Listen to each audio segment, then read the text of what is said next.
Happy Friday, or happy Good Friday, I suppose, if you're celebrating Good Friday right now. What I am doing, I am prepping for an event I have tomorrow in Cedar Hill, Texas. It's called the Spring Festival. It's being put on by the DFW Network Chamber, with essentially like a collaboration of several businesses around DFW, not DSW. And we'll be having a big spring festival happening tomorrow. So I'm super excited about it. Right now, I'm just making my Florida style bath tea. If you don't know what a bath tea is, a bath tea is exactly what it sounds like. You make it just like a tea, but instead of you just drinking it, you can actually bathe in it. Now, for some bath teas, you actually can both drink them and bathe in them, not all at once. Don't use the same water. But to say the herbs that you would use in a bath tea, oftentimes you can use in a drinking tea. But for this tea in particular, you wouldn't want to do that because although it does have the wonderful nutritive red clover as well as the super fragrant rose petals, it does contain Dead Sea salt and Epsom salt. I can honestly say after experience, I tried a little bit of Dead Sea salt. Don't do that. Do not do that. But I can say that this bath tea it feels as good as it smells, if even better. It's not only so fragrant, it's great for your muscles. It is extremely nutritive, meaning it's putting minerals and nutrients back into your body, especially if you've been working out or been very stressed out. As well as the red clover is very, very detoxing to the skin. If you ever happen just to drink like a red clover tea or like a blend made with red clover, it's extremely beneficial for your liver and especially for your skin. The roses, most people know about roses. They do help you with things like depression. They are astringent as well. Extremely helpful for the skin. And all I can say is when you mix these two together with the two salts in here, with the Epsom salt and the Dead Sea salt, you are getting one of the best gifts you could ever get to yourself, whether you're a man or a woman. Mother's Day, spring, this smells amazing, amazing. But I'm not on here just to talk about that.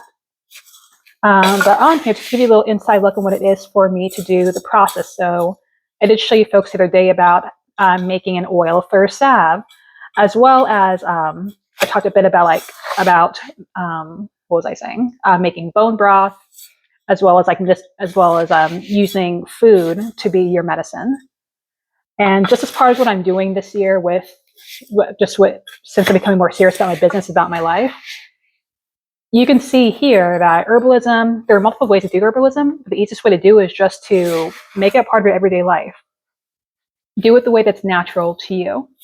Especially when it does come to herbs, I can especially say, take your time getting to know an herb. Don't try to do a bunch of herbs at once. Just try to learn about an herb one at a time. Whether you're eating it, drinking it, bathing in it. One of the things that I love to do personally, it might sound a little woo-woo, but honestly, it works great for me. It works great for me, is sitting with an herb. You can sit with an herb, you can talk to it. What I like to do actually is to put a bit of herb in my hand, my right hand, and sit with it and meditate and see what comes up. With what I've been learning about my own spiritual giftings, as well as just the nature of the living things in life in general, everything here is living.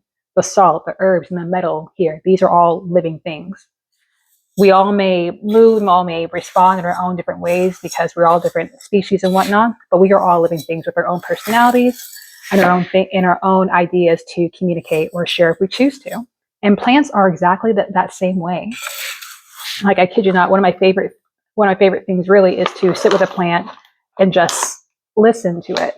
I know they don't have mouths like us, but the way that I receive understanding as well as just my own hearing, it's not just like with my physical ears. I feel it from my very inside of myself. And what if I should tell it here? I might do it on another video because this video might go kind of long. I will share in another video about a story of when plants did communicate with me and how plants communicated things through me and around me. Yeah, I'm gonna do that in a separate video. That's gonna go pretty long if I keep this going. But I just want to give you some insight about this process. First package is done. Oh, I love this so much. But yes, we'll be selling this tomorrow at the Spring Festival in Cedar Hill. This is also in the Arcane store in Garland, Texas. I can I'll just name it in the bio. It's a little hard for me to tag him. But I'll name it in the bio. In addition, my website, everything's going to be fine and up running by Miss Monday. Don't worry about it. If you want to purchase any of my products or ask questions, because I do custom products as well, just like about the sap I was talking about yesterday. I'll be accepting those orders. I look forward to working with you. Again, if you have any questions or anything to share with me, or really anything in general, I'm learning how to be online more. I can't say it's been my strong suit, but I'm learning how to do it better. I wish you folks a wonderful day. Have a wonderful Friday. Have a wonderful weekend. Talk with you soon.